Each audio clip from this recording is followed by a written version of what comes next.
ውድ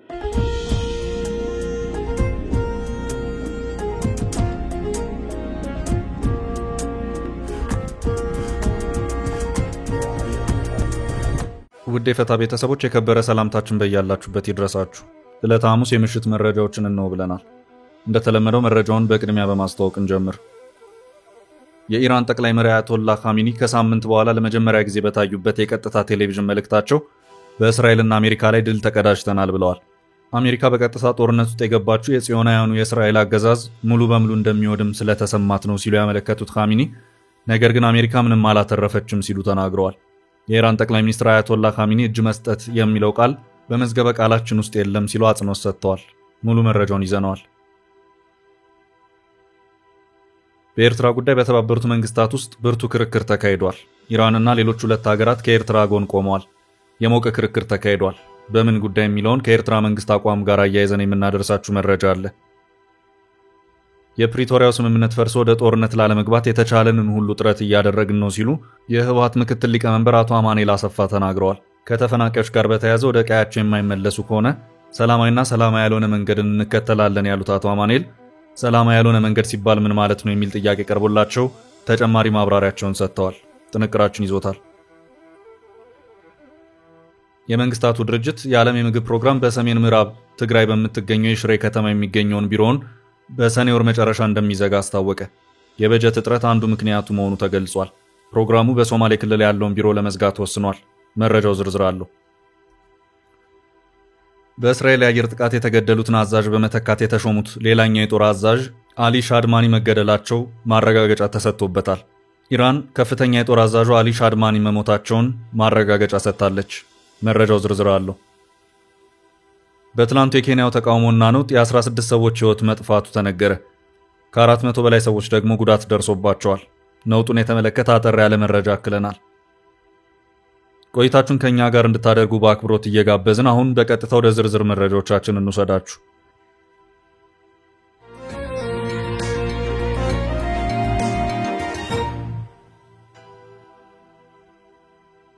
ኢራን ከኤርትራ ጎን ቆመች። ከኤርትራ ጋር በተያያዘ ከሰሞኑ በተባበሩት መንግስታት ድርጅት ውስጥ ከባድ ክርክር ተካሂዷል። ክርክሩ የተካሄደው በጄኔቫ የተባበሩት መንግስታት ካውንስል ውስጥ መሆኑን የሮይተርስ ዘገባ አመልክቷል። በዚህም የአውሮፓ ሀገራት ከኤርትራ አቋም በተጻራሪ በመቆም ሲሞግቱ፣ ኢራን፣ ሩሲያና ሱዳን ደግሞ ድጋፋቸውን ለኤርትራ በመስጠት ከኤርትራ ጎን እንደቆሙ ይሄው ዘገባ አመልክቷል። የኤርትራ መንግስት በዜጎቹ ላይ ከባድ የሆነ የሰብአዊ መብት ጥሰቶችን እያካሄደ ነው በሚል የተባበሩት መንግስታት የሰብአዊ መብቶች ኮሚሽን እነዚህኑ ጥቃቶች ዶክመንት እየተደረጉ መቀመጥ አለባቸው በማለት በሪከርድ ደረጃ መያዝ ከጀመረ ዓመታት ተቆጥረዋል። በዚህም የኤርትራ መንግስት በሀገሪቱ የተፈጸሙ የሰብአዊ መብት ጥሰቶችን እንዲያጣራ ራሱን የቻለ ኮሚቴ እስከ ማቋቋም ደርሷል። ቡድኑ በተወሰነ ጊዜ የኤርትራ መንግስት ሁኔታ እየታየ የሥራ ጊዜው እንዲራዘም ይደረጋል። ያም ሆኖ የኤርትራ መንግስት የቡድኑ የሥራ ጊዜ እንዲያበቃ ጥረት እያደረገ መሆኑ ታውቋል። በየዓመቱ ጥረቶችን የሚያደርግ ሲሆን ዘንድሮም ይኸው ጥረት ቀጥሏል። በዚህም በዘንድሮ ዓመት የኤርትራ መንግስት ይኸው በካውንስሉ በኩል ያለው አካሄድ መቋረጥ አለበት በማለት ጥረቶችን ሲያደርግ ቢቆይም ሳይሳካለት ቆይቷል። የኤርትራ መንግስት ለመንግስታቱ ድርጅት የሰብአዊ መብቶች ምክር ቤት ያስገባውን ዶክመንት መመልከቱን ጠቅሶ ሮይተርስ የዜና ወኪል ባሰራጨው ዘገባው ኤርትራ የባለሙያዎቿ ቡድን የሥራ ጊዜ በቀጣይ እንዳይራዘምና እንዲያበቃ በመጠየቅ ላይ ትገኛለች ብሏል። የተባበሩት መንግስታት ድርጅት የሰብአዊ መብቶች ካውንስል በበኩሉ ይሄው ክትትልና የሪከርድ ምዝገባ ስራ የሚቆመው እንደዚሁም የመንግስትን ሰብአዊ መብቶች አያያዝ የሚከታተለው አካል ስራ የሚቋረጠው በኤርትራ መንግስት የሰብአዊ መብቶች አያያዝ ላይ መሻሻሎች ሲኖሩ ነው በማለት የኤርትራ መንግስት ጥያቄን ሳይቀበለው ቆይቷል። በዘንድሮ ዓመትም ኤርትራ ተመሳሳይ ጥያቄ አቅርባ በተባበሩት መንግስታት ሰብአዊ መብቶች ካውንስል ውስጥ ብርቱ ክርክር የተካሄደ መሆኑን ይሄው የሮይተርስ ዘገባ አክሎ አመልክቷል። ከዜጎች ሰብአዊ መብት አያያዝ ጋር በተያያዘ በኤርትራ መንግስት ላይ የሚደረገው ክትትልና ሪከርዶችን የመያዝ ስራ መቀጠል አለበት፣ የክትትል አካሉን መፍረስ የለበትም በማለት አሜሪካና የምዕራብ አውሮፓ ሀገራት ሽንጣቸውን ገትረው ተከራክረዋል። ከኤርትራ ጋር ያዝ ለቀቅ ያለ ግንኙነት ያላት ኢራን ድጋፏን ለኤርትራ መንግስት ሰጥታለች። ሩሲያና ሱዳንም ለኤርትራ መንግስት ድጋፋቸውን ከሰጡት ሀገራት መካከል ሆነዋል።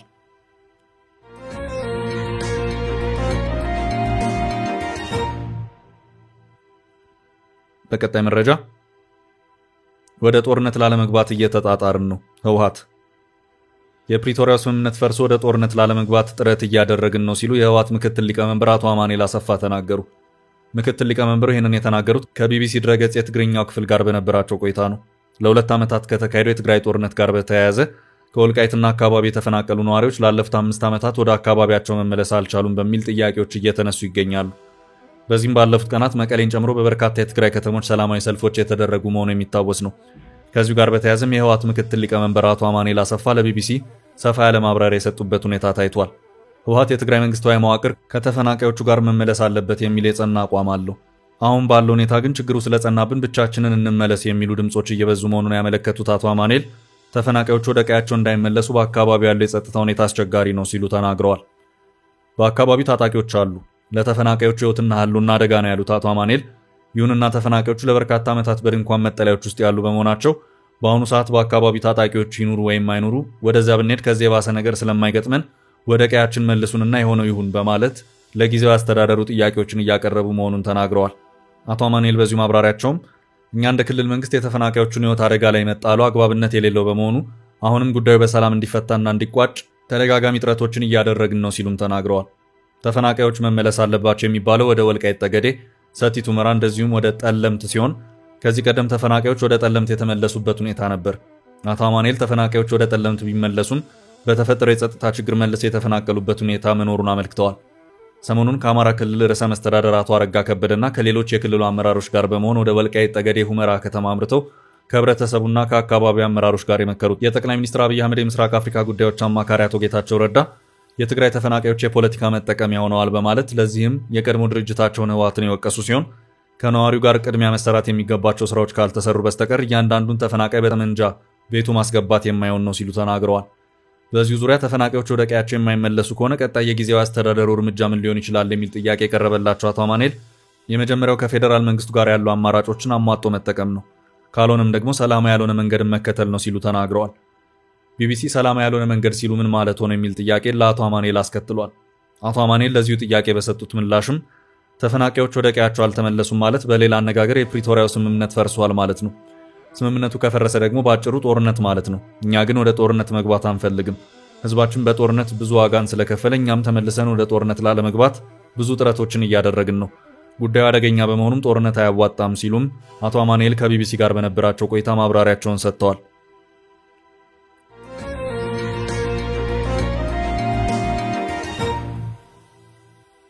በቀጣይ መረጃችን ጦርነቱን አሸንፈናል ኢራን የኢራን ጠቅላይ መሪ አያቶላህ ኻሜኒ ከሳምንት በኋላ ለመጀመሪያ ጊዜ በታዩበት የቀጥታ ቴሌቪዥን መልእክታቸው በእስራኤልና አሜሪካ ላይ ድል ተቀዳጅተናል ብለዋል። አሜሪካ በቀጥታ ጦርነት ውስጥ የገባችው የጽዮናውያኑ የእስራኤል አገዛዝ ሙሉ በሙሉ እንደሚወድም ስለተሰማት ነው ሲሉ ያመለከቱት ኻሜኒ ነገር ግን አሜሪካ ምንም አላተረፈችም ሲሉ ተናግረዋል። የኢራን ጠቅላይ መሪ አያቶላህ ኻሜኒ እጅ መስጠት የሚለው ቃል በመዝገበ ቃላችን ውስጥ የለም ሲሉ አጽንኦት ሰጥተዋል። ጠቅላይ መሪው ሀገራቸው በድል አድራጊነት ወጥታለች ያሉ ሲሆን ለአሜሪካ ጥቃት አጸፋው ምላሽ እንደሰጠችም ነው የገለጹት።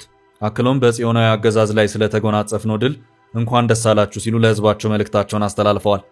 ኻሜኒ አሜሪካ በሀገራቸው ጥቃት ከፈጸመች እንዲሁም ከእስራኤል ጋር የነበረው ግጭት ከቆመ በኋላ ባስተላለፉት የመጀመሪያ መልእክት ነው ይህንን ያሉት። የኢራን ህዝብ አንድነቱን በማሳየት ህዝባችን አንድ ድምጽ ነው ያለው የሚል መልእክት አስተላልፈዋል ሲሉም ለህዝቡ ምስጋና አቅርበዋል። የአሜሪካው ፕሬዝዳንት ዶናልድ ትራምፕ ኢራንን እጅ እንድትሰጥ መጠየቃቸውን የጠቀሱት ኻሜኒ አስተያየታቸው ለአሜሪካው ፕሬዝዳንት አንደበት በጣም ትልቅ ነው በማለት ተችተዋል። ኻሜኒ አክለውም እንደ ኢራን ላለ ታላቅ አገርና ህዝብ እጅ ስጡ ማለት ስድብ ነው፣ እጅ መስጠት የሚለው ቃል በመዝገበ ቃላታችን ውስጥ የለም ብለዋል። አያቶላህ በዚሁ መልእክታቸው የአሜሪካውን የአየር ድብደባ በተመለከተ በሰጡት ማብራሪያም አሜሪካ በኢራን ኒኩሌር ይዞታዎች ላይ ምንም ጠቃሚ ነገር ማሳካት አልቻለችም ሲሉ ተናግረዋል። የአሜሪካው ፕሬዝዳንት ዶናልድ ትራምፕ የተፈጸመው ጥቃት ምን እንዳደረሰ ባልተለመደ መልኩ አጋነው አቅርበውታል ሲሉ ኻሜኒ ተችተዋል።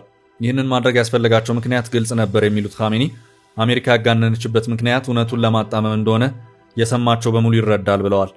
ኢራን በቀጠናው ከሚገኙ የአሜሪካ ቁልፍ የጦር ሰፈሮቿ በአንዱ ላይ ጥቃት መፈጸሟን አስታውሰው ይህንንም ለማሳነስ ሞክረዋል ሲሉ ገልጸዋል። አሜሪካ በኢራን የፈጸመችው ጥቃት ኢራንን እጅ የማሰጠት እንጂ በጭራሽ ከኒኩሌር ማበልጸግ ጋር ፍጹም ግንኙነት እንደሌለው የአገሪቱ ጠቅላይ መሪ አያቶላህ ኻሜኒ አጽንኦት ሰጥተዋል። አንድ ቀን ስለ ሰብአዊ መብት፣ ሌላ ጊዜ ስለ ሴቶች መብት፣ ከዚያ ደግሞ ኒኩሌር፣ በመቀጠል ደግሞ ሚሳኤሎች ያነሳሉ ሲሉ ኻሜኒ ተችተዋል። ከሳምንት በኋላ የታዩት ጠቅላይ መሪው መሰረታዊ ነገር ሁልጊዜም ቢሆን አንድ ነገር ብቻ ነው ፍላጎታቸው፣ ኢራን እጇን እንድትሰጥ ብለዋል።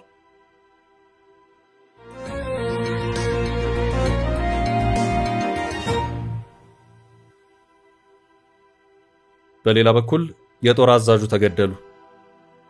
በእስራኤል የአየር ጥቃት የተገደሉትን አዛዥ በመተካት የተሾሙት ሌላኛው የጦር አዛዡ አሊ ሻድማኒ መገደላቸው ማረጋገጫ ተሰጥቶበታል። ሻድማኒ የኢራን ጠቅላይ መሪ አያቶላህ አሊ ኻሜኒ ረዳት ሲሆኑ የሀገሪቱ የጦር ጊዜ ዋና አዛዥ በመባል ይታወቁ ነበር። ሻድማኒ የካታም አልአንቢያ አዛዥ ሆነው የተሾሙት በእስራኤል የአየር ጥቃት የቀድሞ አዛዥ ጎላም አሊ ራሺድ መገደላቸውን ተከትሎ ነበር። ኢራን የእስላማዊ አብዮታዊ ጥበቃ ጓድ የካታም አልአንቢያ ማዕከላዊ ዋና መስሪያ ቤት አዛዥ አሊ ሻድማኒ መሞታቸውን አስታውቃለች። የኢራን መንግስት ሚዲያ በዘገባው ላይ የዋናው መስሪያ ቤቱ የሰጠውን መግለጫ ጠቅሷል። ሻድማኒ ባለፈው ሳምንት እስራኤል ባደረገችው ድብደባ በደረሰባቸው ጉዳት ምክንያት ሕይወታቸው ማለፉ ተገልጿል። ሻድማኒ የኢራን ጥምር ወታደራዊ እንቅስቃሴዎችን የሚያስተባብረው የአብዮታዊ ዘቡ ካታም አልአንቢያ የተሰኘው ማዕከላዊ ዋና መስሪያ ቤት ኃላፊ ሆነው በተሾሙ በጥቂት ቀናት ውስጥ ነበር በእስራኤል የአየር ጥቃት ጉዳት የደረሰባቸው። የእስራኤል መከላከያ ሰራዊት ከትላንት በስቲያ ሰኔ 17 ባወጣው መግለጫ ሻድማኒ የተገኘ ትክክለኛ መረጃን ተከትሎ መገደላቸውን አስታውቆ ነበር።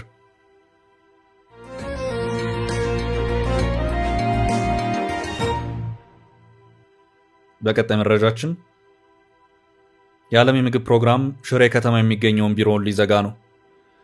የመንግስታቱ ድርጅት የዓለም ምግብ ፕሮግራም በሰሜን ምዕራብ ትግራይ በምትገኘው ሽሬ ከተማ የሚገኘውን ቢሮውን በሰኔ ወር መጨረሻ እንደሚዘጋ አስታወቀ። የበጀት እጥረት አንዱ ምክንያቱ መሆኑን ገልጿል። የዓለም የምግብ ፕሮግራም በትግራይ ክልል ከሚገኙ ተፈናቃዮች መካከል ከፍተኛ ቁጥር ያለውን የምታስተናግደው ሽሬ የሚገኘውን ቢሮውን በሰኔ ወር ለመዝጋት የተገደደው ከበጀት እጥረት በተጨማሪ አሰራሪ መልሼ ለማዋቀር በሚል መሆኑን አስታውቋል።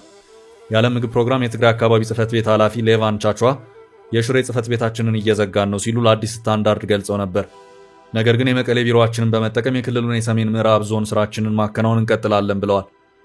የእርዳታ ምግብ የማከፋፈሉን ኃላፊነቶች በዩኤስ የገንዘብ ድጋፍ ለሚንቀሳቀሰው መንግስታዊ ያልሆኑ ድርጅቶች ጥምረት ለጋራ የአደጋ ጊዜ ኦፕሬሽን ወይም ጂኦፒ መሰጠቱን የጠቆሙት ኃላፊው ተቋማቸው የዓለም የምግብ ፕሮግራም የተመጣጠነ ምግብ የማቅረብ የትምህርት ቤት ምገባና መልሶ ማቋቋም ላይ ያተኮሩ ፕሮጀክቶችን ግን የማከናወን ተግባሩን እንደሚቀጥል ገልጸዋል። የፕሮግራሙ የሽሬ ቢሮ በሰኔ ወር መጨረሻ የመዘጋት ውሳኔ የተደረሰው በተያዘው ዓመት 2017 ዓ.ም መጀመሪያ ከኢትዮጵያ መንግስትና ከለጋሾች ጋር በመስማማት በትግራይ አማራና አፋር የተካሄደውን የምግብ እርዳታ አቅርቦት በመንግስት ያልሆኑ ድርጅቶች ጥምረት በኩል እንዲከወን ስምምነት መደረሱን ተከትሎ ነው ሲሉ የዓለም የምግብ ፕሮግራም ኢትዮጵያ ቃል አቀባይ ክሌር ኔቪል አስታውቀዋል። የሽሬ ቢሮአችን የተዘጋው የእኛን የሥራ ኃይል አሁን ካለንበት የሥራ አፈጻጸማችን መጠንና ስፋት ጋር ለማጣጣም አስፈላጊ እርምጃ በመሆኑ ነው ሲሉ የገለጹት ቃል አቀባዩ ይሁን እንጂ እነዚህ ውሳኔዎች የተወሰዱት የተቸገሩና የሰብአዊ ረድኤት አቅርቦታችንን በጥራት ለማድረስ የሚያስችሉ ሁኔታዎች ከፍተኛ ግምት ውስጥ በማስገባት ነው ሲሉ አጽንኦት ሰጥተው አመላክተዋል። አክለውም የዓለም የምግብ ፕሮግራም በትግራይ ስራውን እንደቀጠለ መሆኑን ገልጸው ከ280 ሺህ በላይ ህጻናትን፣ እናቶችንና አነስተኛ ማሳ ያላቸው አርሶ አደሮችን በተለያዩ መንገዶች እየደገፈ ይገኛል ብለዋል። አስቸኳይ የተመጣጠነ ምግብ እጥረት፣ ሕክምና፣ ፈጣን የተመጣጠነ የትምህርት ቤት ምግቦችን ጭምር እያደረሰ መሆኑን አስታውቀዋል። በቅርቡ ከሚዘጋው የዓለም የምግብ ፕሮግራም የሽሬ ቢሮ በተጨማሪ በሶማሌ ክልል ቀብሪ ዳሃር የሚገኘውን ቢሮም እንደሚዘጋ ኃላፊዋ ክሌር አክለው ገልጸዋል።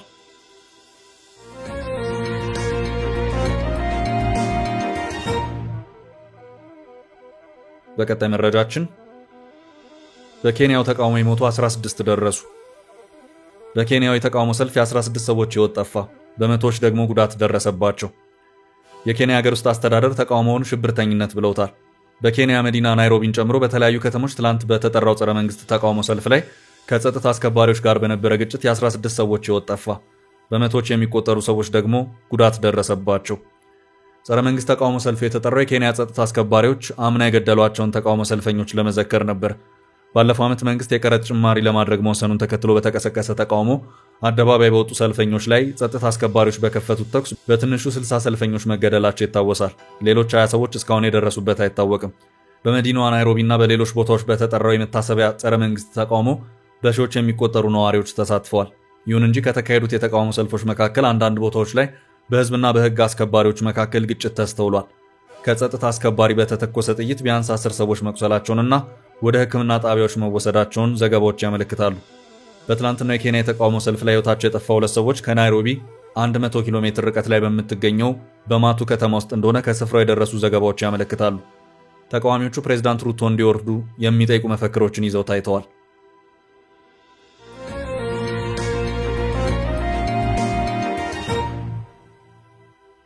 በመጨረሻም የውጭ ባንኮች ማመልከቻቸውን ማስገባት ይችላሉ።